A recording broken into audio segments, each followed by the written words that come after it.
Yo, Thought Warriors, what's going on? Higher Learners on, what's up? You're not going to tell them who you are? They know. Wow. Man, I'm Rachel Lindsay. In the 3 years of Higher Learning, I don't think we've ever started the podcast off like that. I'm pissed off, man. Something's not right. You want to talk about it? Yeah. Go ahead. So I'm in Louisiana, and my Uncle Ray died. I'm sorry. Yeah, so it's my dad's last brother, right?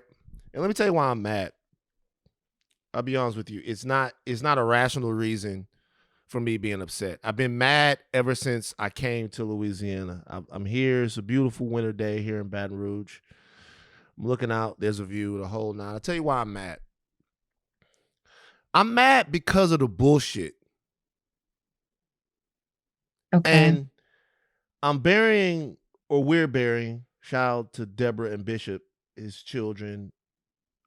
Deborah is his ex-wife, Bishop is his son, his daughters, everyone. John Ray Lathan is his name. I'm mad because I'm here in Baton Rouge, and this is my father's last brother who's passed away.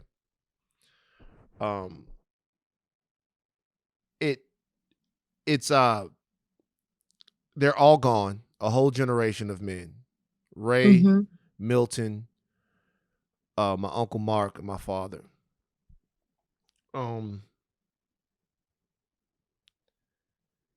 Everybody, Uncle Mark was in his 50s. Everybody else was in their 60s. And I'm just sick of the bullshit.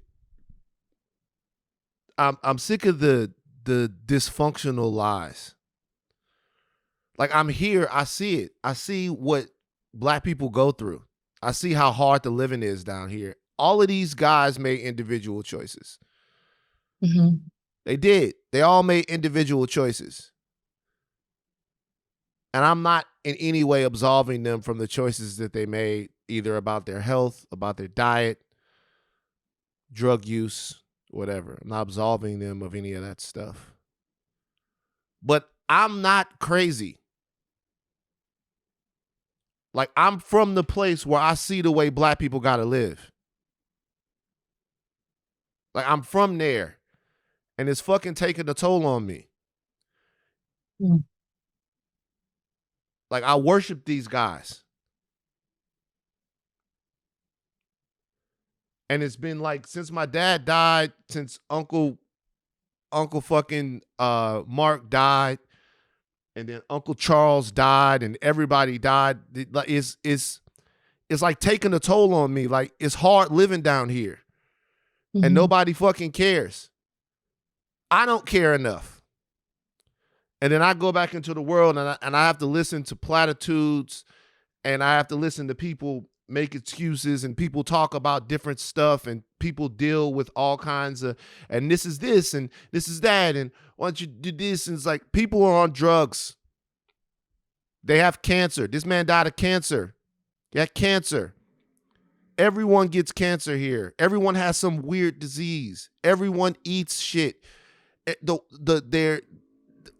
place is fucked up. There wasn't a grocery store in all of North Baton Rouge. There wasn't a grocery store in North Baton Rouge. They didn't. I want you guys to understand what I'm saying again. The people from fucking Rouse's, a huge grocery store chain that exists here in Baton Rouge, right? They had to put a grocery store semi-north here in Baton Rouge because one of the owners of Rouse's was caught going to the January 6th thing.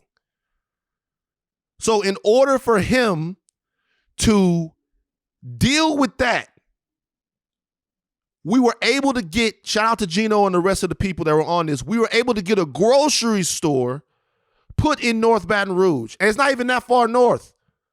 So you're telling me it was 2021? Yes. Before there was a grocery store? I'm telling you that there was not, I'm telling you that, like, when I'm talking to people and I'm delivering this stuff, sometimes I emotionalize it and sometimes I just emote, and sometimes, but we deal with the shit here. I'm in this shit. I'm not talking about anything that I've academically observed. I'm not talking about anything. I'm talking about the carnage of the situation around me. We partying, we dance through it, and we're gonna put Uncle Ray down, and we're gonna all come together, and there's gonna be a repass. I don't know like what's going on and all of this stuff. I came down. I don't even know why I came down here. Like they probably not going because they're probably not going to be able to put him down by the time I'm here. I can't do it any other time. I just came down here just to be feeling painful. Like I came down here just to be a part of it, just to feel like I'm engaging into the rest of the shit. And look, I'm not blaming the world for what happened to him or to what happened to my father or what happened to Mark or what happened to Milton. Another one of my childhood friends, Sean G., he just passed away. Like I'm not blaming the world for any of this, but what I'm telling you is that like I don't want to hear people talk about how tough they got it and what would you do if this was you and all of this and like we want this. I don't want to hear the platitudes and the equivocations and all of that stuff anymore. Like I want better for my fucking people. I want better. We're owed better. I'm being torn apart. Like LA is not real life. It's not a real place. This is the real place. And there are parts of LA where you can go and experience this too. I'm just saying, like, my life in LA, let me put it like this. LA is a real place. It is. Because this is happening there too in a ruthlessly and viciously segregated city where black people need help and are dealing with all kinds of stuff. So let me pull back. My LA, the life that I live in LA is a vacation to me from the real shit that people here and other people are going through. And I show up as much as I can and we're doing as much as we can. We do all of this stuff. But at the same time, I'm going to finish after this. I'm just mad. I'm mad that he died. I'm mad. I seen him at my dad's funeral. He looked totally healthy. Mm-hmm. Like he had a car accident earlier this year. They said he was fine. He came out of it. And then last week, all of his organs shut down. The cancer came back. And then I find out how he's living and where he's living and the circumstances of it. And I'm like, man, what are we supposed to do? Like, it's just, I'm sick of people acting like some problem has been solved or there was some period in history where this was what it was. I'm sick of people talking about the dysfunction and the ills of the black community in the past tense and everything that they've done to help. You haven't done anything. Nothing has changed. Everything is fucked up. And it was done that way on purpose. And I'm sick of it. I'm about to break. I'm sorry for your family's loss. And I'm sorry for everything that you're feeling and that you're seeing. I mean, I don't really have the answers. You know what I mean? I'm trying to search for the words to give you some comfort. And I don't even really know what to say. And then on top of that, you came to the podcast dressed up like Eazy-E. I'm glad I could provide you some levity. I don't understand what your, like, why, Donnie, like, isn't Rachel on her Straight Outta Compton shit right now? Look, what's going on? I'm trying to pull up some Spotify. I'm moving too slow. Yeah, like you move slower. Like you, look at you. So you looked in the mirror right now when you came. But first of all, I'm not calm, but you on your shit right now. Okay, Rachel. I'm in a muumuu. You know how much I love my muumuus. I'm in a muumuu. It's cold in Dallas. I was not prepared for this weather. And to be very honest with you, I didn't start the podcast on with the hat on my head, but the angle of the I'm not in my normal place. The angle of the camera made my head look enormously big. If you can believe it looked bigger than before. And I thought, Rachel, you need to put a hat on your head. And that's how we came to this look. It was not my normal attire, but it looked big. You want me to snatch it off to give you, something to laugh about? I'm fucking with the NWA look though, because even your braids they look Jerry Curl-esque. I'm fucking with it. These are goddess braids. There, Donnie, we missed the moment.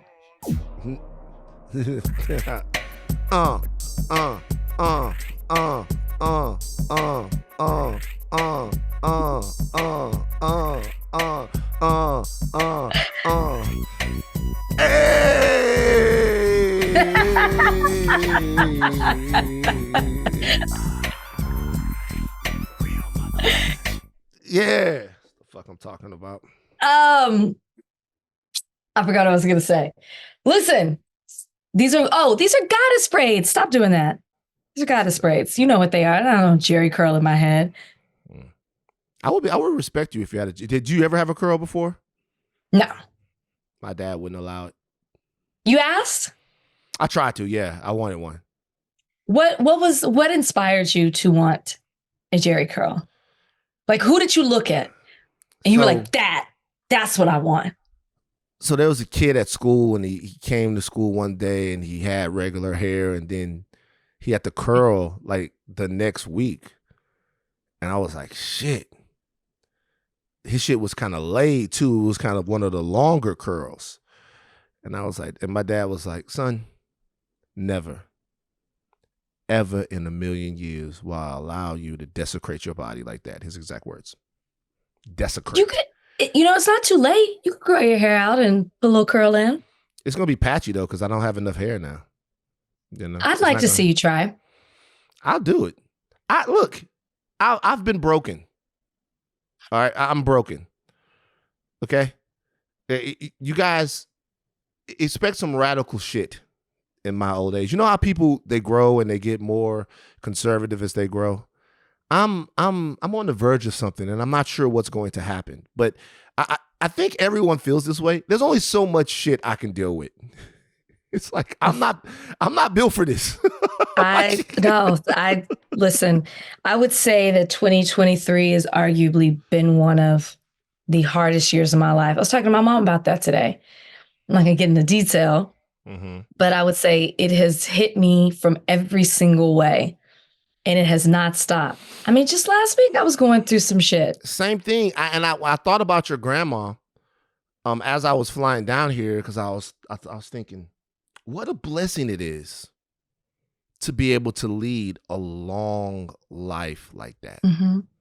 We talk about as much shit, but we don't just talk about the blessing of being able to see generations of people and the impact that your grandmother had and all of that stuff. So that's it. It's the legacy. Yeah. Right. Yeah. Well, I'm thinking about y'all. I am. And maybe like, I agree with you when you say, not that LA's La La Land, but the world we live in, and especially the industry, we're detached. And then you come back home and you see things in a different, it's like it sucks you out of your bubble. Like there's something about coming home where you're like, I don't know, I get you. So maybe in 2024 and beyond, we think of things we can truly do in our communities to have an impact, and just think about it when you're there and then you forget about it when you leave. It's not that your heart's not in the right place. It's just easy to get caught up in your own world. But the thing is, I be doing that stuff in LA, and it's like it and I see it, but it still feels optional in a way. It doesn't. It isn't dedicated to it. Do you know what I mean? You've said this before. When we first used to talk, we started this podcast in 2020. You were very emphatic about saying, I am not an activist. And you would say, because you don't wake up every day, you're not boots on the ground, your entire life and being isn't dedicated. And I think you'll always feel like that unless your whole life is dedicated. And even then, you can only do so much. You can only work on one cause. Not one cause, but you know what I mean? You can't solve everything. And I think you'll always feel that unless you fully immerse yourself in it. Yeah, well, rest in peace, Uncle Ray. Rest in peace, Uncle Ray. I'll head to the funeral home after this. A whole generation of men gone. Very odd feeling. Last thing I'll say about this is to everyone out there who knew my uncle and who loved him, that for the younger generation of kids in my family, I knew a different version of these men. It's just hard for me to, it's hard for me to come to terms with some of the stuff. Because when I was growing up, they were different. They were young, they were strong, they were ambitious. A lot of them had problems, but there was still, the book hadn't been written. There was this whole unknown. We're going to do this. We're going to buy this land. We're going to start this company. We might have been inside for a little while, but we're out now, and now we have opportunities to start families and doing all of this stuff. And it's just, it's surreal looking back now that the final page has been written on it. It's just not fucking easy. All right, can I just say, you talk about legacy. You talked about my grandmother. Mm-hmm. You're the legacy. You have those memories. You pass them down. You know how they were. It had an effect on you. It's part of who you are. So you're the legacy in that. It's a lot of pressure. Yes. It is a lot of pressure, but I'm just saying, no. Yes, a life has ended, but not a memory, not the impact, not all of that. I just don't want you to. I don't think I'm the right guy. I ate a full catfish platter from Chimes last night. And that sounds amazing. Balls. You know what I mean? I don't know if I'm the right guy. And you know what? I'll tell you something else. Just before we leave, on that, did I stress eat last night? Yes. I'm going to tell y'all something right now. Well deserved. I'm going to tell you something right now. This fucking health curse, I'm not doing this. I've vacillated. I've made enough excuses. I'm aware that I'm beautiful in any size. I'm aware of that. It's not no longer good enough for me. Everyone is beautiful at every size. I have to relentlessly focus on being around. We don't give enough credit to just being. I have to relentlessly focus on being around. It's whatever has to happen. If I got to eat broccoli and cauliflower for the rest of my life, I have to focus on being around. We just didn't get enough out of them. All right, gender wars time. Simone Biles. This will be a good palate cleanser. Sorry for the heavy beginning. Big deal of the day. Is it? It's not a big deal. It's just whatever. We just people saying stuff. Who fucking cares, right? And don't apologize for how you started the podcast. Keep going. Sorry. All right. Simone Biles. She went on the Pivot podcast with her husband, Jonathan Owens, who plays for the Green Bay Packers. And yes, people, I'm sorry to say, Jonathan Owens is Simone Biles' husband.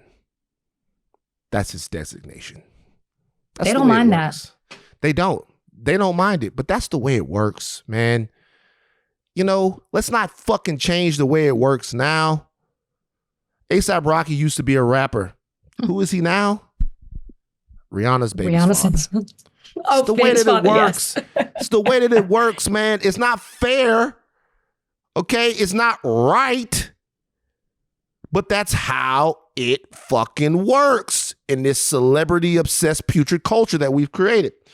They went on a Pivot, and they talked about their romance, how they met. You know, you see her at games and stuff. It's cold out there. Little thing is all bundled up. And I'm like, God damn. Like, you must really love him. He played for the Packers. You go out there. But this is Owens making some comments that got Black Twitter going.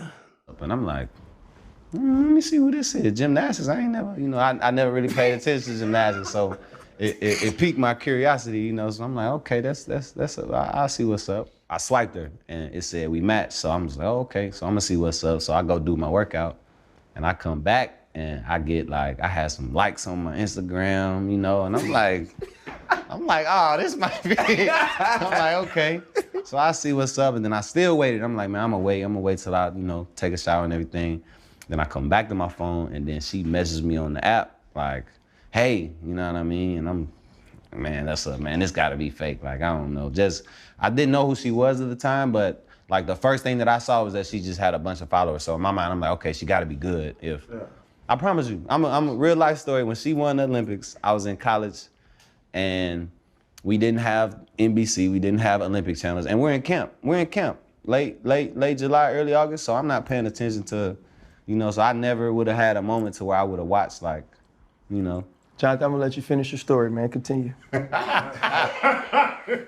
like I was saying, man, she messaged me. This was like a Tuesday, and we were texting back and forth, and then we hung out Friday, man. And we couldn't do much as COVID happened. Everything was shut down. So she came through down to Houston. She lived in the suburbs, so she had to drive about 45 minutes to me.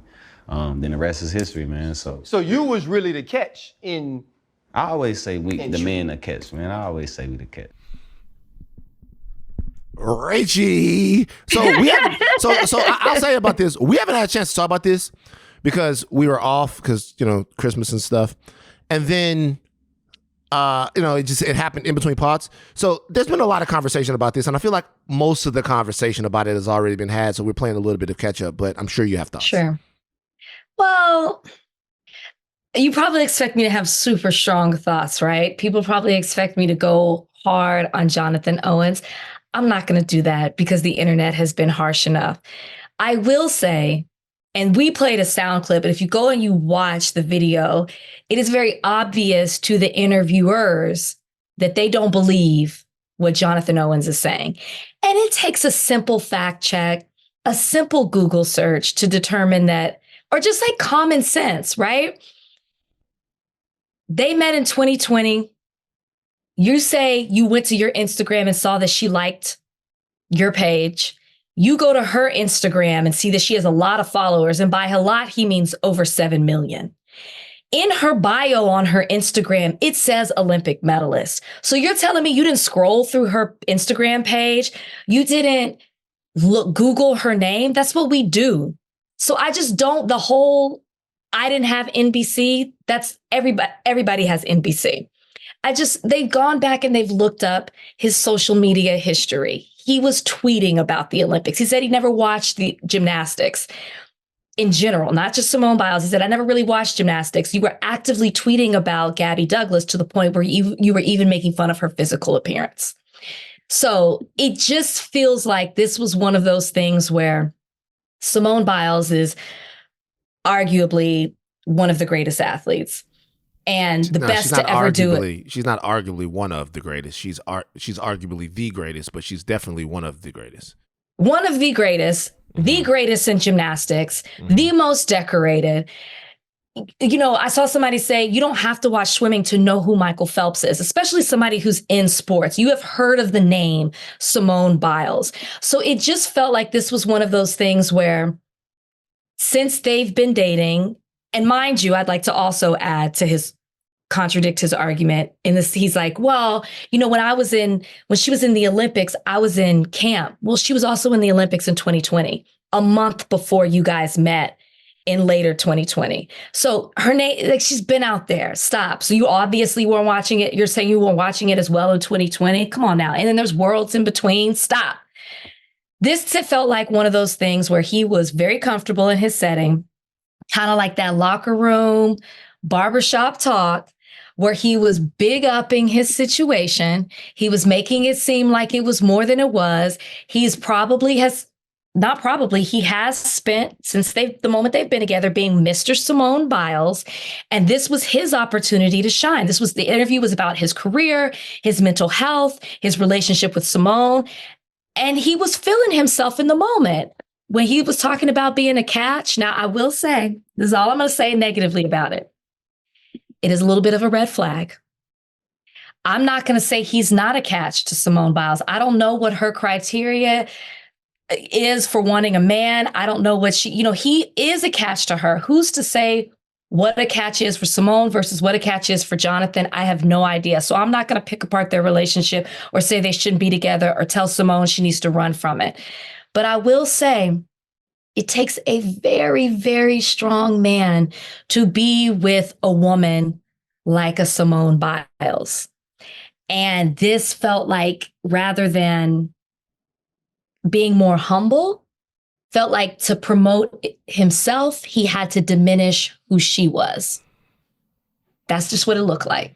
You feel like he diminished her? Well, the catch situation. Like, he's like, so you're like, I'm a catch. No, I'm the catch. I'm the catch. It just felt like he had to put her down to build himself up. I don't really think that's what he was doing. I think he got caught up in the moment and was really feeling himself in the conversation. So it's interesting that you point out that part as being the part that diminishes her. I think saying that, being an athlete and saying that you had never heard of the most decorated women's gymnast of all time, I think that was diminishing. The catch part, I don't think is that diminishing at all. If you think that I think anyone thinking that they're the catch is kind of odd to me. Like, I don't think that, I think that you shouldn't have to say it. What do you mean? You shouldn't have to say, well, if you're a catch, you don't need to announce to everyone that you're a catch. You don't need to me, I'm against even thinking it. Okay? Like, I'm against even thinking it. All right? When you put it out there that, like, I'm a catch, like, I understand the ethos of it. I'm somebody that people would want to be with. Cool. However, when you're trying to catch a fish, you're trying to capture the fish. You're capturing the fish. To me, relationships are supposed to be about connection. Sure. They're supposed to be about not exalting yourself to some level. It's supposed to be about connecting and relating to someone. The man isn't the catch. The woman isn't the catch. The man isn't the prize. The woman isn't the prize. The prize is the stable, functional, and loving union between two people. And that takes so much selflessness. It takes so much sacrifice. It takes so much self-awareness that if you view yourself as a catch a lot of times, it is going to be difficult for you to have a successful one of those. Because you're always going to think, well, this is hard, but I could probably do better. This is difficult, but why am I doing this with this person who has caught me? So to me, I think it's toxic for anyone to look at it like that. I think, don't get me wrong, I understand feeling like, hey, I shouldn't have to just put up with anything. A lot of people will want me. I understand where that comes from. But if you're really locked into a relationship, particularly a marriage, if you look at it like a man is a catch, a woman is a catch, do I believe that men should do more to woo and court women? Yes, but that's because I'm a traditionalist. And I think that women deal with different things in society than men do. And I think sometimes a man courting a woman in a specific way is him demonstrating to her that he's available to her despite what society thinks he is supposed to do. So when you do stuff for a woman and you provide security, safety, and connection for a lady, what you're really doing is showing her that all the things that society told me I had to be, I don't have to be them with you. I can be here for you in a second. I can, even if I have to conquer the whole world, I don't have to conquer you. Even if I have to dominate the whole world, I don't have to dominate you. And so to me, I think that that's the reason why you do that. But you don't do that, to me, because like of some like unbalance of who is the bigger deal in the relationship from a romantic situation. You are so right. But the reason I say the catch thing really sticks with me because Jonathan Owens was obviously knows that the only reason that he was on that podcast is because he is married to Simone Biles. If Simone Biles didn't show up as well, who knows if they would have interviewed him, right? It's a very popular podcast. They have the top athletes on there or newsmakers or whatever it may be. Jonathan Owens is a professional NFL player, which is an accomplishment for sure, but he's definitely not one of the top players. There's no arguing against that. I mean, if you look at his career, he's been on the practice squad more than he's been on an active roster. He's not a superstar. You're dissing no, the nigga. I'm saying that is fact. What I'm saying is the only reason he's on that podcast is because of his marriage, and he knows that. And the reason the catch thing bothered me, and the reason that I say you use the word you shouldn't have to exalt yourself. He didn't just say, I'm the catch. He goes on to describe, after he makes that statement, that he was not the one pursuing her. He brags about the fact that she drove a long way from the suburbs to come see him, that she had liked his profile, that she had liked his pictures before, that he wasn't even really trying to settle down and get married like that, but she was the one putting the pressure and pursuing him. So he is putting himself up like, I'm this, and you all think Simone Biles is this, and this, and she is, but when it came to me, she was the one trying to pursue me. He is putting her down to build himself up. And that to me shows his insecurities on full display. And I am not doubting the relationship they have, but it is something to note to self. He is not fully comfortable with the dynamics of their relationship. And that was obvious to me in that podcast with the way he handled that situation. Can I be real with you? And by the way, everybody talked about their situation for a long time. They put it out there that they're completely okay. Yeah. And she was in lockstep with him. You know what I saw this as? What? Light-skinned, handsome nigga bullshit. I done been around these niggas. I'm sorry. When I looked at him, because I had never really seen him without his helmet on. And He's so guy. I looked at him, I'm like, oh, this is a handsome, light-skinned football player nigga. I know these guys. He ain't nothing else but an Ian. That's an Ian right there. That's all that is right there is an Ian. I've been around these guys, okay? Poor I've been around Ian. Ian stays taking L's. I've been around these guys, the Ians, the Treys. I've been around these guys. These guys know they're fucking handsome. Everybody right now, go to Ian's Instagram. And Ian can sing. I know these guys. It wouldn't matter who they were with. It really wouldn't matter who they were with. Ian could be with Beyonce. The fact that Beyonce wants him tells him that he is who he thinks he is. I would love for someone it doesn't to have matter what happens. representation. We should have representation on this podcast, because I feel like this isn't the first time that we're like an Ian or similarly situated Ians have taken L's on this podcast. I'd like a representative from the community to come and speak on their behalf. I'm telling you right now, there is nothing more confident than a successful, handsome, light-skinned nigga. I'm sorry. There's nothing more confident. Like whatever. Do you remember the guy that Solange got with? Yes, Daniel, I think was his name. Daniel was his name. And so I remember when he popped up in the Soldier video, I was like, aha. I was like, aha.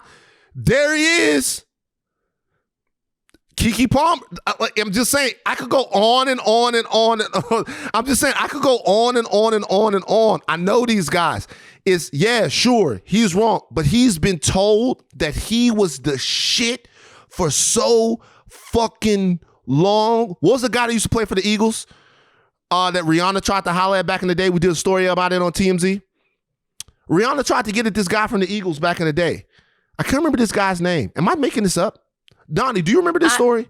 I don't know. I'm Googling. There was a linebacker for the Eagles, and Rihanna tried to get at him back in the day. Hold on, let's see. Rihanna, we're doing this in real time because maybe I made this up. Rihanna, Eagles, linebacker.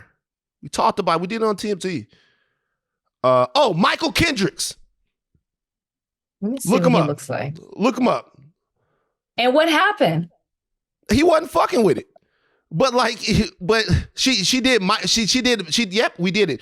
Rihanna picks Eagles linebacker Michael Kendricks for her Man Crush Monday. Look him up. Yeah, he's cute. As soon as I saw him, I went, aha! That nigga went around for the next 2 years telling everybody. He's Eric Hendricks' sibling. Yeah, I remember that. Kendrick's sibling. That makes sense. I knew it. It's just the whole. It's the whole thing. These like that. Everybody was like, "Oh my God, this guy, who he thinks he is out of here. It doesn't matter who it is.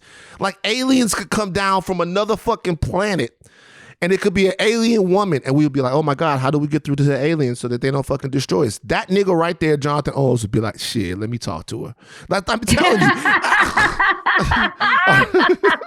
I'm serious, bro. You know, my guy friends that were not light skinned used to say that a lot about light skinned brothers that they never had to try. So they would always say that their game had to be on point. They had to be funny. They had to be smarter because the light skinned dudes didn't even have to try. They just had to show up. Especially if you like him and you can do sports and stuff. It's a wrap. You don't even have to be talented like that. But I'm saying for him, he ran it's a wrap. He expected her to drive. I wouldn't be surprised if she'd have been like, "How can we meet up?" And he was like, "I'm real tired." And she drove down. That's what he expects. Remember how people used to say, "I like them light, bright, finish the rest." Almost white. Like them light, bright, and damn near white. As soon as I seen him, I was like, I saw him. Tasha K. Are you aware of Tasha K? You know who that is? Tasha K. Mm-hmm. She's been sued again. So now, if you don't know who Tasha K is a YouTuber. She has a very successful YouTube channel. Like over 1 million subscribers over there. Yeah, I didn't realize that.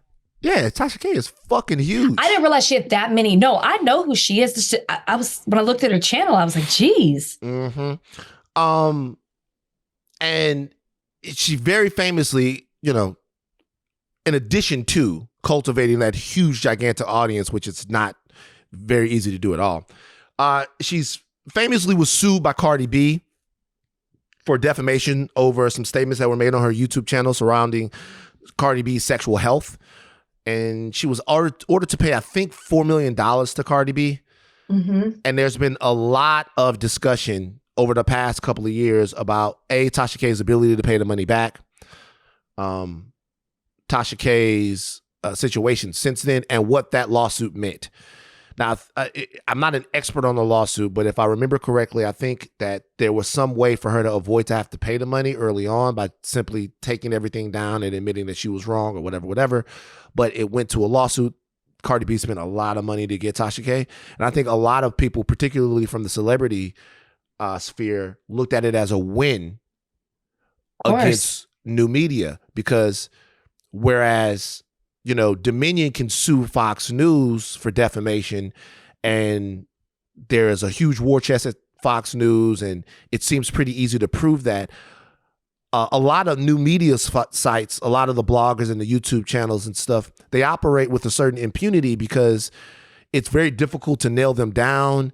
You're not going to be, it's like almost a sort of the Wild Wild West. And so when Tasha K was successfully sued, a lot of people thought, hey, this means that there also is accountability for people with smaller and more friends entertainment sites, so for us to be able to get accountability if they talk shit about us or if something goes wrong, whatever. So she's also been sued now by Kevin Hart. This is after the Cardi B suit. And this suit claims extortion and defamation. Jesus Christ. Rach, did you legal eagle this? Did you look at this? I didn't even know it was defamation. I just saw the extortion. But you should he's being sued, or she's being sued, because I don't know. Did you see the teaser video that she leaked to social media? Because it's since been deleted. I saw the teaser after this, and I also read large portions of this because parts of the suit were made available. So I read large parts of it. Apparently, it goes like this: Cliff Notes. Kevin Hart had an assistant. Her name was Maisha Shakes, and this defendant had done an interview with Tasha K. And then a teaser for this interview was put out. According to the lawsuit, based upon that teaser, Tasha K demanded $250,000 from Kevin Hart, or else the full interview would come out. That's according to the lawsuit. Now, not just Kevin Hart and Cardi B. There was a big dust up a couple of weeks ago, almost like last month, maybe 2 months ago, about Will Smith's sexuality because his former assistant went on Tasha K's platform and talked about things that he had said that he had witnessed. Right. So, it's not something that people don't do. You've seen other people out there deal with in the same innuendo, the same type of situation, talk about rumors that they heard, talk about different people's sexuality and stuff like that. I mean, that you take the good with the bad when you're looking at celebrity stuff. That shit is all fucked up to me, but it happens, right? It happens. But it seems like people are fighting back. Even at that time, Jada Pinkett Smith went on the Breakfast Club and threatened to sue Tasha K and the ex-assistant. Well, I don't know what state the lawsuit was filed in, but for extortion, you have to prove that you that you paid that person. And at least in California, you have to prove that one of the elements of proving that is that you have to, because you can be sued criminally, like it could be a crime, right? But this is a civil lawsuit, and you have to prove that you took the money, or not took the money, I'm sorry, that you paid in some way and suffered a loss in that way for extortion. That's what, when I looked it up, that I saw that whoever is bringing the suit complied with whatever that demand was, whether it was money, whether it was property, whether it was some sort of service. That's my understanding of it, unless it's for intentional infliction of emotional distress. And then you have to prove that the plaintiff suffered severe emotional distress, which could be shame, humiliation, embarrassment, whatever it may be. So it is my understanding that if these are the elements of the case and it was filed in California, I'm not aware that Kevin Hart paid anything to Tasha. Right. It says here, does say here, he didn't pay. It says he was threatened with this. The YouTuber threatened to hurt Hart's reputation with the interview unless he paid a ransom. This is all coming from Kevin Hart. The lawsuit says he refused to pay up, however, which led to her uploading a teaser video. I guess kind of, a shot by his ear, like, I will actually do this. And the teaser video was entitled Kevin Hart's Personal Assistant Tells All, Gambling Addict, Habitual Cheater, Paying Millions to a Man to Take DUI Charges for Him, and Framing Best Friend of 30 Years in Fake Extortion Plot. Now, a couple of those things I have some familiarity with because of my time at TMZ. There was a friend of Kevin Hart's that was in Kevin Hart's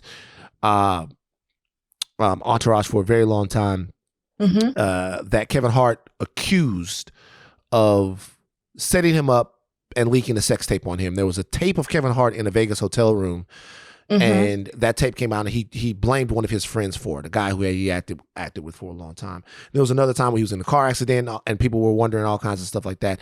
To be honest with you, this is stuff that people have all gone through.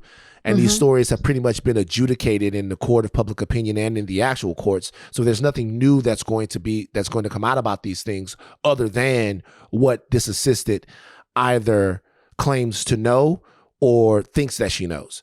So, and she's being sued as well. She's named in a lawsuit as well. Yeah. She's named in a lawsuit as well. This is my thing with the lawsuit.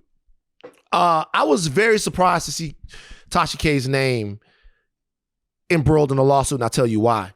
If you listen to Tasha K talk,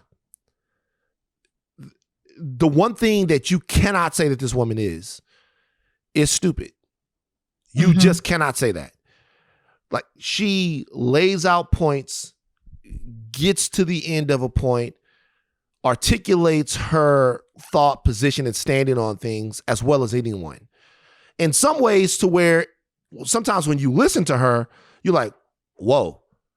Like, there are things that she might say and you may be, I didn't fucking think of it that way. Now, look, this is not me saying that anything that's happened to her is something that she doesn't deserve, right? It's not. It's just saying that this is a very smart, smooth operator. I was shocked to see her in this because you would have to be, in order for this to be true, particularly after the Cardi B thing.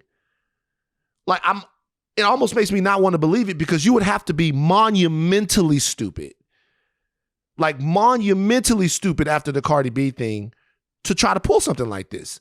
Well, and so I almost want to believe here that there's some type of misunderstanding in this situation, or that there is something here that's not really adding up, because Kev and his whole team are some of the nicest.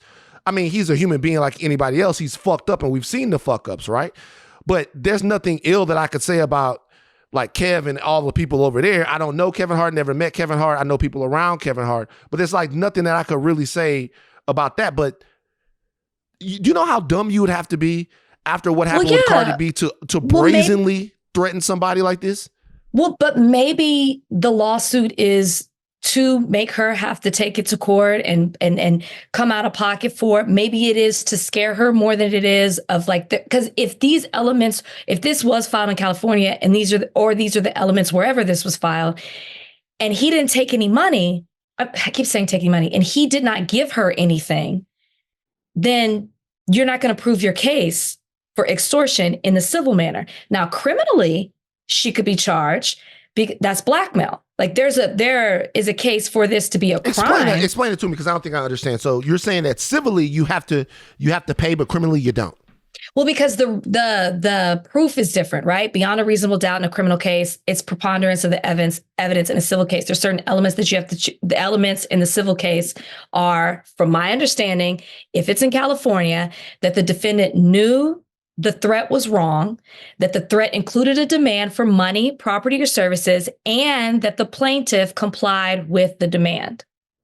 So if she demanded $250,000, then to win this in California, he would have to have given her $250,000 or something worth $250,000 to prove that. Unless, and I didn't read the lawsuit, but unless it's for intentional infliction of emotional distress, then those elements are different. But defamation, who was charged with defamation? Tasha K and the assistant, or just the assistant? Because that's also hard to prove. You have to prove that the person knew it was wrong and still said it anyway. And can you sue for defamation if the interview never? But can you sue for defamation if the interview never saw the light of day? Well, the teaser. The teaser is defamation. Oh, I see. Yeah. That teaser, I thought the interview was out just based on the teaser. That teaser was almost 2 minutes long, and it said a lot. It laid it out. Yeah. I see what you mean. By the way, just to let people know, blackmail, extortion, it's almost par for the course in certain levels of entertainment, news, gossip stuff. And let me tell you what I mean. There are certain places that might not do it for $250,000. There are certain places that might not do it for, a direct quid pro quo as far as money is concerned. But what people have on you is used to curry your favor. It's used to get an interview with you. It's used to get you in the building. It's used to get you to talk. It's used to get access. It's used to get access to people you might know. It's used to do all kinds of things. I mean, that's a thing. It's really not about, in a lot of ways, it's really not about whether or not you're doing it. It's about your skill in doing it.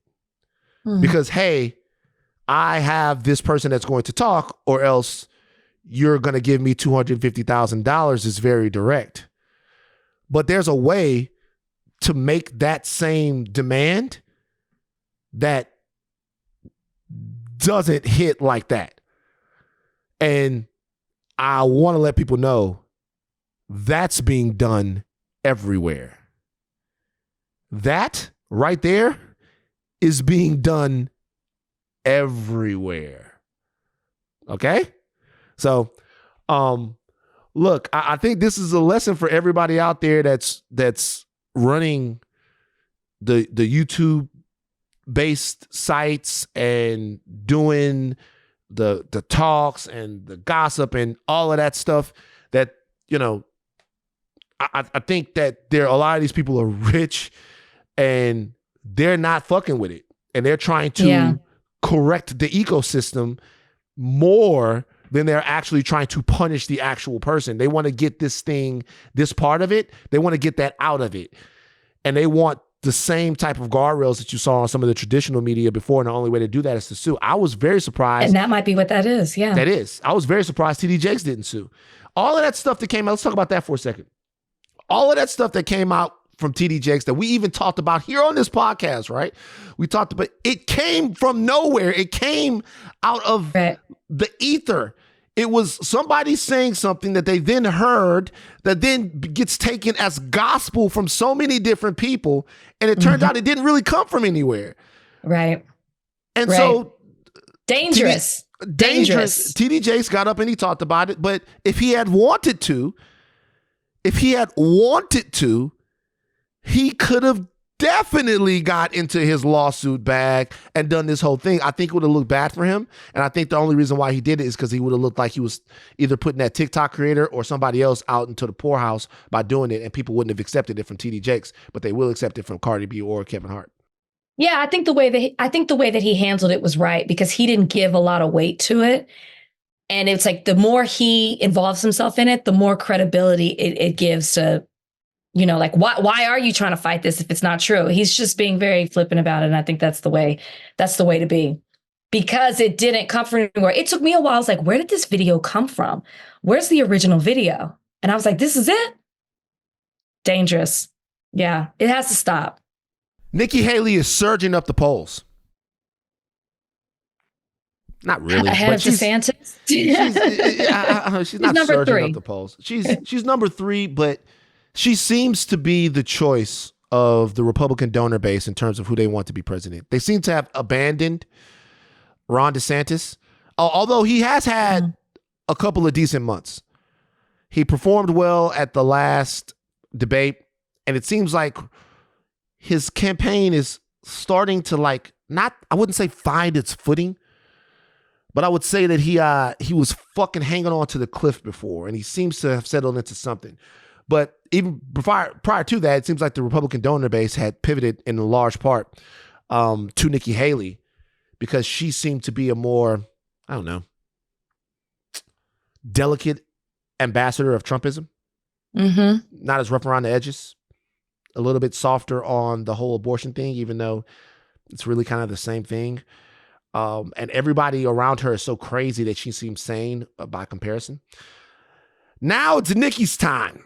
She's called out by a voter for not mentioning slavery when she was asked about the Civil War. She was confronted on Wednesday by a voter in New Hampshire who called her out for not mentioning slavery in her response to a question about the cause of the Civil War. Donnie, audio. What was the cause of the United States Civil War?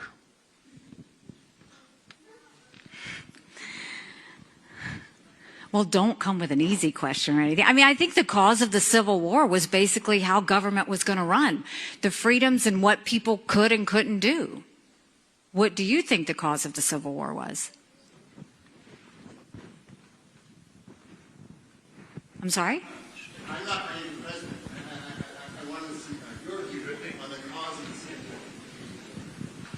I mean, I think it always comes down to the role of government. We need to have capitalism. We need to have economic freedom. We need to make sure that we do all things so that individuals have the liberties so that they can have freedom of speech, freedom of religion, freedom to do or be anything they want to be without government getting in the way. Thank you. And then in the year 2023, it's astonishing to me that you answer that question without mentioning the word slavery. What do you want me to say about slavery?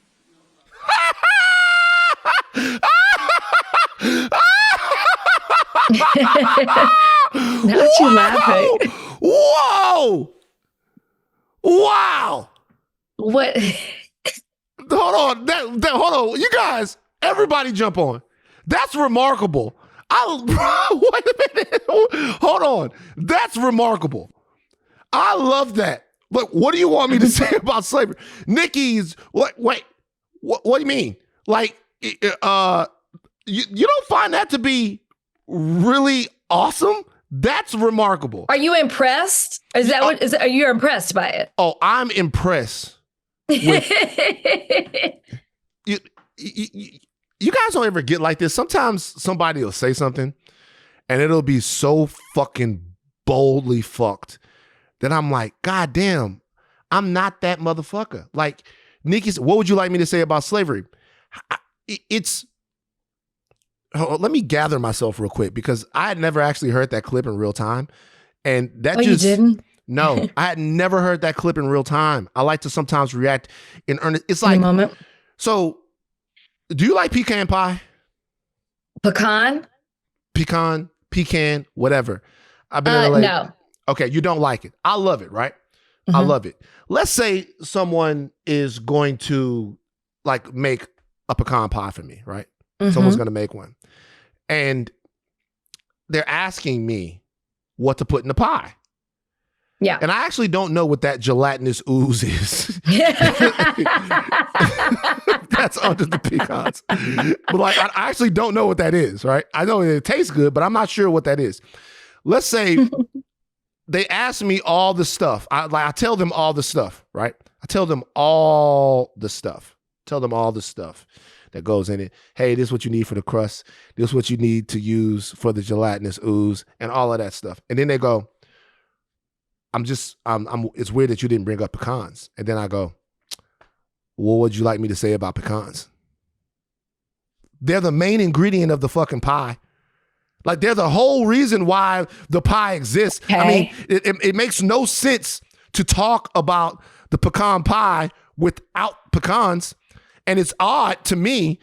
Either my answer to that would be I would assume that you would know that you have to have pecans to make the pecan pie.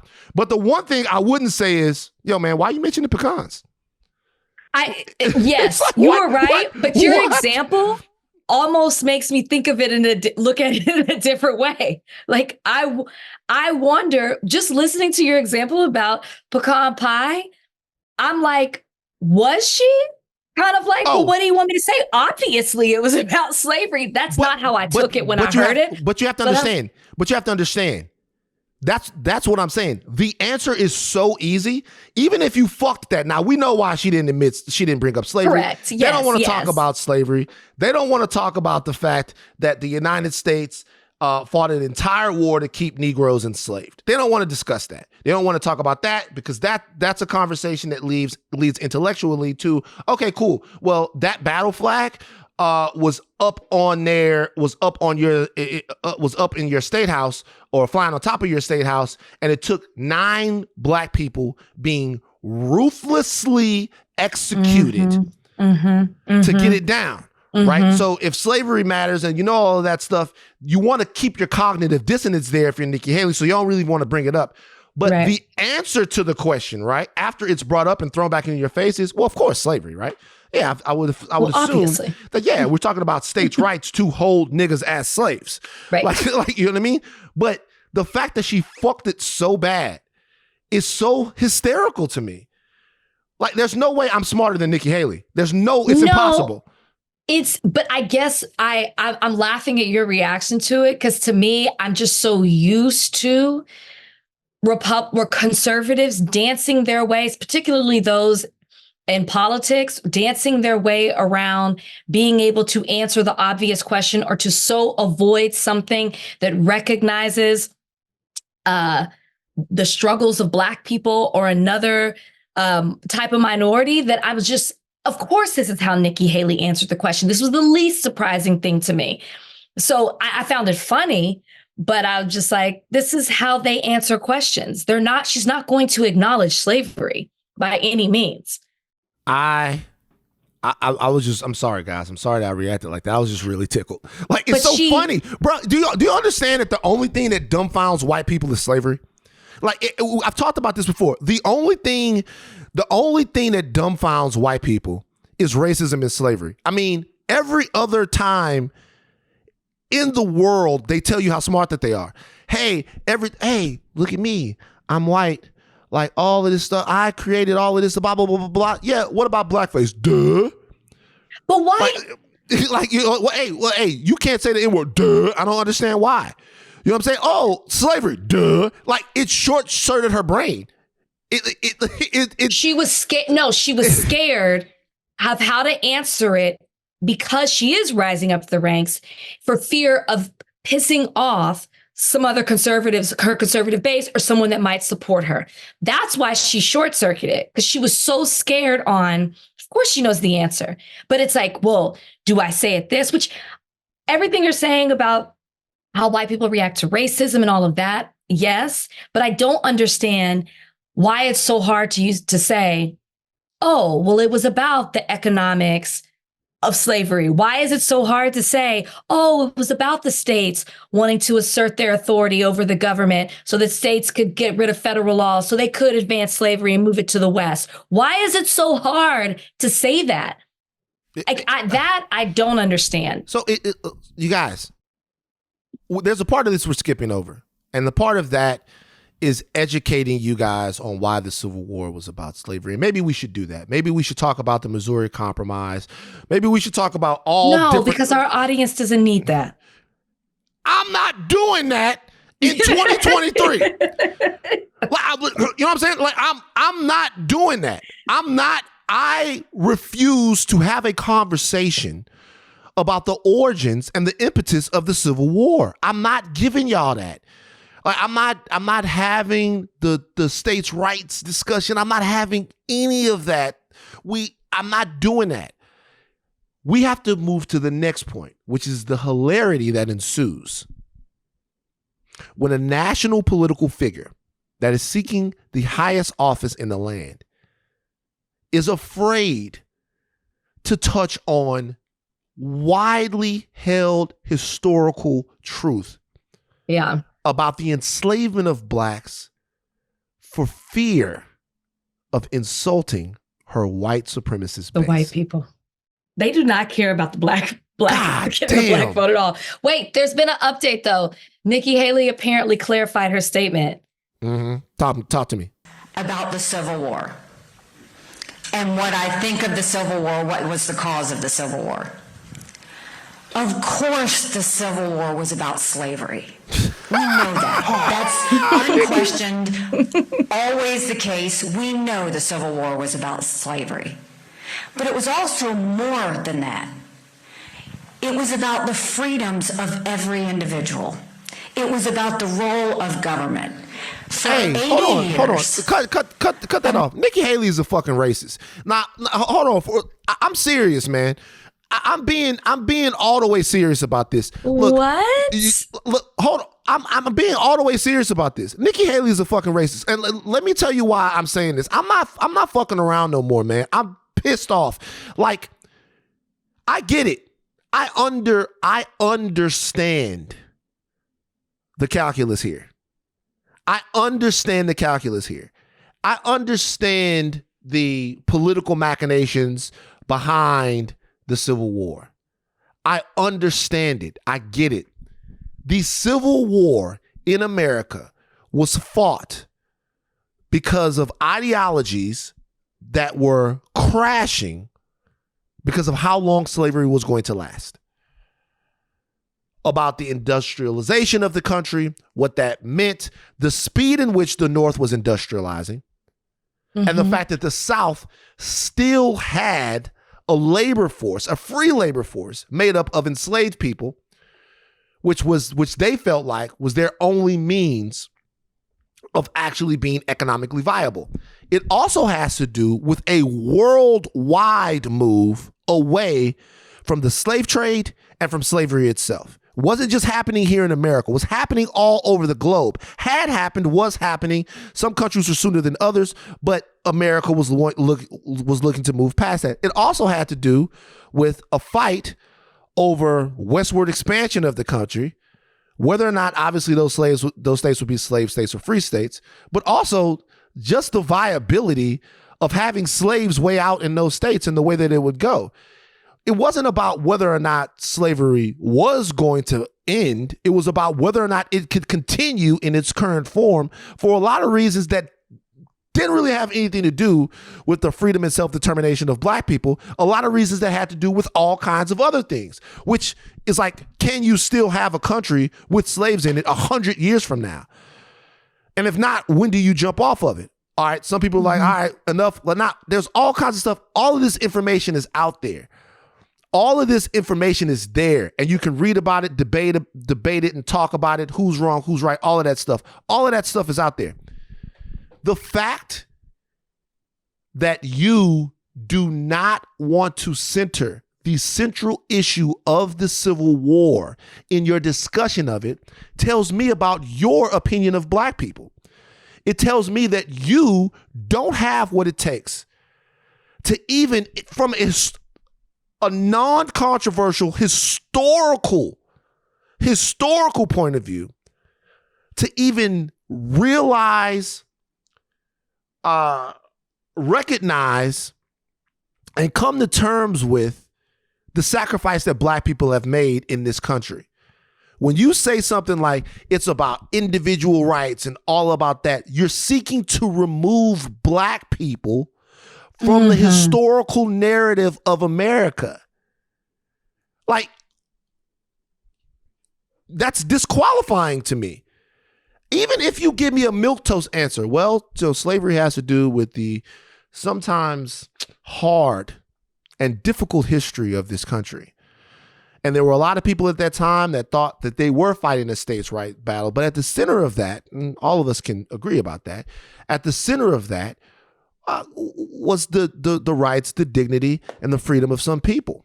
Now, those men, you can look at them as like they're the boogeyman if you want, or you can look at them as people who hadn't really fully grasped and understood what the American dream is. And Nikki Haley, Nikki Haley, Governor Nikki Haley, what I want to see is people learn from the lives that were lost during the Civil War and from the way we looked at humanity then and how far we've come now, and understand that that was a war that probably didn't need to be fought, and that slavery was something that is a deep stain on the American legacy and history. Give me a milquetoast answer. Don't give me all of my forefathers were racist, brutal, rapists, murderers, and fucking slavers. Don't give me that, because you're not going to give me that. Give me, hey, they were wrong-headed guys who were used to a certain way, but we've learned better now, and let's not make it a thing now. Give me the milquetoast answer. She said, fuck y'all niggas. Well, not totally. You know, her son-in-law is black. Is he? What's his name? Josh. You know, I saw a movie named The Creator. Have you ever seen it? No, never even heard of it. Is it new? It's with John David Washington. Okay. And he's in it. And it's actually a very fascinating movie. Oh, I'll have to check it out. Check it out. And why are we... Okay. Because in the movie, his name was Josh. Okay, man. And of all the things about the movie that like were off-putting, for some reason, that was the thing that got to me more than anything. Do you not know any black Joshes? I do. But okay. I wouldn't, but I wouldn't put them in like a, Josh, come here, Josh, get down, Josh. Is that what they were saying to him in the movie? And then every time, that's not against Josh. I know a lot of black Joshes, but like, it just seemed like that's a Derek's role, you know? Marcus. Okay, maybe let's see. Let's go a little black. A Jalen doesn't work in that either. No, I don't like Jalen. Jalen works for Romy Rome. Yeah. Rome could get that. Let's see who else. You know what? Denzel. No. What? That's a strong name. Denzel's taken. No, it's a very strong name, but because of Denzel Washington, Denzel has just taken on a whole other meaning, and so it can be Denzel. Yeah, those are the solid names. Maybe a Quentin. Oh, that's fucking great. Quint. Yeah. Quint, get down. Quint, shoot back. The robots are coming, Quint. Did you see that robot that attacked the Tesla worker? Yeah. I didn't read the story, though. Did the robot come alive? Donnie? Well, to attack, you think it malfunctioned? Yeah, I'm trying to see. The way the headline looked, it sounded like it was intentional. Let's do this in real time. Hold on for a second. Let's do this in real time. Robot attacks Tesla worker. Let's see. The robot attacked Tesla. Okay. This is from Fortune. A Tesla factory robot reportedly attacked a worker and left him bleeding. This could be a reality in the new automated workplace. Hold on for a second. It's left him bleeding. The robot immobilized the engineer and left the victim with an open wound on his left hand. So witnesses allegedly observed the robot at the Giga Texas factory pin the engineer and claw at his back and arm, causing a trail of blood. Oh my Lord. So it attacked him. The engineer was able to break free from the assembly robot after a colleague pressed the emergency stop button. Upon being released, the engineer reportedly tumbled a few feet down the chute intended for collecting scrap aluminum, leaving a trail of blood. See, that doesn't clear anything up, though. Like, what I want to know is this some type of malfunction? Like, was the guy in a place he shouldn't have been? Is there human error involved here? Or did this robot go, I must kill you, and then turn around and try to okay, so Elon Musk has responded. Hold on for a second. No, I don't want to buy your stuff. I'm not buying your site. Oh my God, I don't want to buy the site. Donnie, can you help, please? Yeah, I don't want to. He said that this is truly shameful of the media to dredge up an injury from 2 years ago due to a simple industrial KUKA robot arm found in all factories and imply that it is due to Optimus Now. I'm not sure what Optimus Now is. Optimus Now is I would assume a play on Optimus Prime, like the robot who is the leader of the Autobots. Did you not know that? Yeah, but now to Optimus Now. Donnie, what does he mean? Donnie, name me 3 Autobots. Go. You got Bumblebee. Okay. You got what's another one? Come on, help me out, Rachel. No. Name 3 Autobots now. Name them. Okay, Optimus Prime. You Bumblebee. Looked it up. You looked it up. No, I didn't look it up. My hands are free. I don't know. I'm drawing a blank. Gorilla Bot. Oh yeah, what's his name? Optimus Primal. There we go. Optimus Primal. Yep. Hot Rod. It's all kinds of them, man. Yeah. So anyway, it according to Elon Musk, this robot didn't come alive. That it was some kind of fucking malfunction. But it said it pinned the engineer and then clawed at his back and arm. I'm sorry. That description sounds intentional. There's video of this. There's got to be. Of course. Yeah, there's video and it's destroyed. It happened 2 years ago. So this is my thing with Elon Musk. Release the video. So what it is the Optimus robots. He has these robots that I think are humanoid looking. And in a lot of the headlines, those robots are called Optimus robots. The headlines were using those real robots. When he's saying that that's not the robot that was used in this accident. So it's misleading. I saw these. I saw this Optimus Tesla robot. I saw this Optimus Gen 2 humanoid robot. Okay, so I saw this and I was connecting this. Wait a minute. Wait a second. Okay. Let's dial it back a little bit. If Elon Musk is not making a funny joke about the Transformers, which I thought, then he gave a complete non-answer. Think about it. If Elon, what did he say again, Donnie? Read it again. This is disturbing. Read it again. He said, truly shameful of the media to dredge up an injury from 2 years ago due to a simple industrial KUKA robot arm found in all factories and imply that it is due to Optimus Now. Okay. So I want people to understand that as it was said. All he said was, these robots didn't do it. He never said that the robots that we have working for us are safe robots. He never said that the robots that we have working for us are good robots who understand the 3 laws and don't want to do. He didn't say any of that. He didn't say, hey, this robot didn't become self-aware and attack this man. He didn't say, he just said, my new robots didn't do this. That's all he said. Yes, yes. And this is old. Brave New World. I'm looking up what this Tesla Optimus looks like right now. Are you scared of robots? Are you kidding me? I've been scared of them since iRobot. Yeah, but see, this is my thing about iRobot. iRobot to me is not the movie that made me scared of robots. The creator actually wasn't a movie that made me scared of robots either. I just need a couple of good robots. No, but I don't trust them. You don't trust the good robot in iRobot? He was adorable.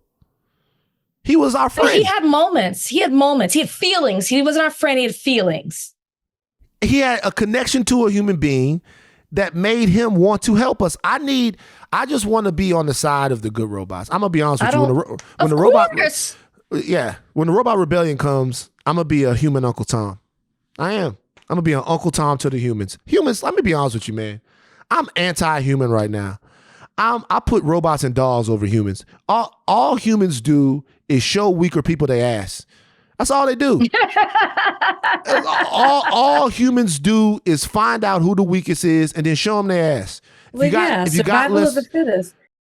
Okay, we gotta go. Look, we got one more thing to go. Rachel, I want to ask you about this because you're more moral than me. All right. So is this fucked up?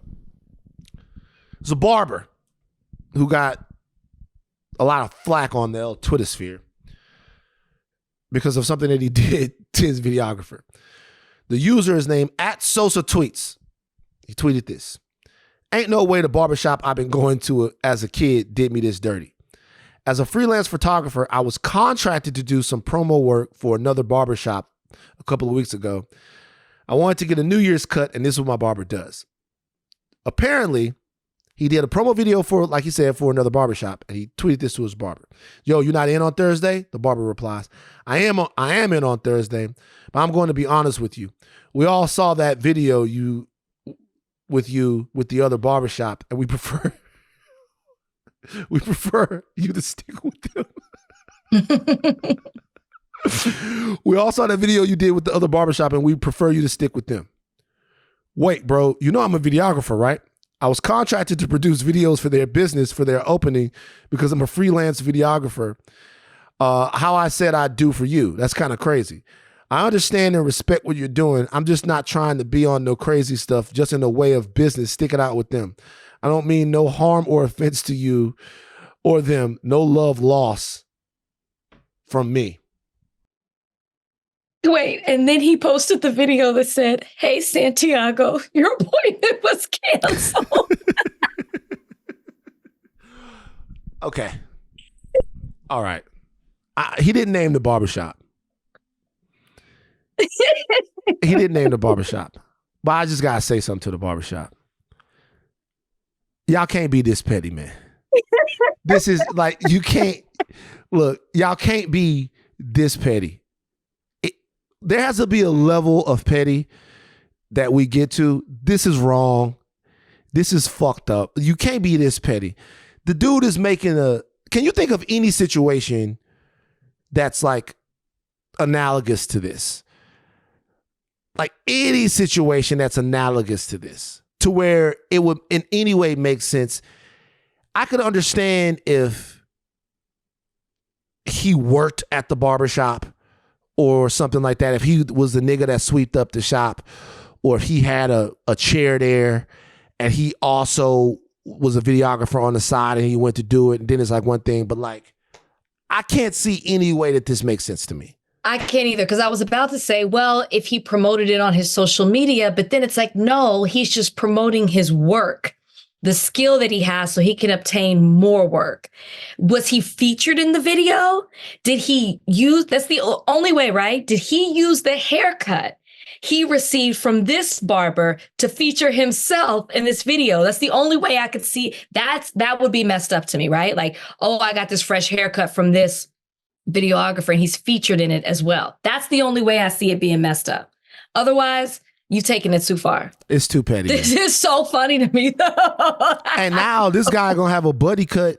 Now this guy gonna have a buddy cut on New Year's because I guarantee you he hasn't found somebody that can cut his hair like his barber has. Why can't he go to this new place?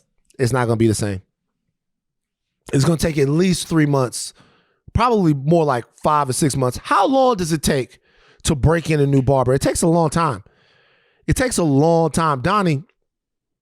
I don't know this. Donnie, what are your thoughts on this? Yeah, it takes a minute. Since I've moved from LA, I gave up trying to find a barber because I didn't want to go through that time. So I started cleaning up myself and learning how to. You're in Atlanta. Just tighten. I know, but I didn't want to go through the effort of finding that process because it still does take time. I don't have a regular haircut. It's not a regular. It's like you got to clean up the sides, but it was special. And I miss my barber in LA. Goose, appreciate you, man. Well, y'all listening to this, message Johnny, set up a Reddit post, help him. I know we got Atlanta listeners. Help him find a barber. Y'all seen what Donnie's hair looks like. Help him find a barber. Yeah, I appreciate it, but I think I well, never mind. I'm not gonna do it. Listen. I want you guys to do this. Go around to Atlanta, asking different barbers if they can perfect a Frederick Douglass haircut. and I'm so done. You guys, let me tell you something. You guys thought I was jealous during the light-skinned nigga situation. I'm not jealous of anything more than I am of someone who has a full head of hair. I'm sorry. Somebody that Donnie got a full head of healthy hair. Are you experiencing any creepage of the hairline, Donnie? I'm not. God bless you. No. I'm happy for you. I'm not a hater like that. I'm happy for you. I appreciate it. All right, we gotta go. We're not gonna podcast on Monday. It's New Year's Day. Okay. But this is the last podcast of the year. Are we gonna give the award out? Niggas of the year? Yeah. Do you have one? I think we should wait one more podcast. Just do it on the first podcast of the year. Okay. Niggas of the year. I know you have some because I have new entries. I think there is an obvious choice. Let's do it. And really nobody else goes, no. We can wait till next week. Yeah. No rush. Yeah. Niggas of the year. And I'm hoping to get both of them on the podcast. To talk yours? With us. Yeah, I know. Okay. Sure. I don't want to know who they are. Everybody I will find out with. You got to know who. It's a code niggas of the year. What? It's code niggas of the year. It's two of them. Code niggas of the year. Code niggas of the year. All right. You can't escape them. You can't get away from them. You can only just bend the knee to their niggerishness. Code niggas of the year on Higher Learning. That's what they are. And by the way, entertaining. I thought this was a positive award. No. I mean, it's not a not positive award. Mine was a positive thing. It's not a not positive award. Now It's the niggas who gave us the most. Far. It's the niggas who have gave us the most niggerific moments of the year. We might not even do it. I don't know. I'm all over the place right now. Monday, we have Jason Hare, who did A Murder in Boston, Roots, Rampage, and Reckoning. It's a documentary coming out on HBO Max. It's already out, all 3 parts. It's amazing. It's fantastic. You might know Jason from some of his other work, including HBO's The Last Dance, where he got us into the happenings between Scottie Pippen and Michael Jordan. Why? Why did he do that to Scottie Pippen? Why did Jason do that? Why did Jason decide to go back to his hometown of Boston and get involved in a case that's tough for the city? What does this case mean for the future of Boston? Where's Boston now? All of these things we talked to Jason about. We'll see you guys back on next Thursday, but you tap in with us on Monday and give Jason. We didn't take this podcast off. We could have. We could have. We really could have. But that's not the kind of people we are.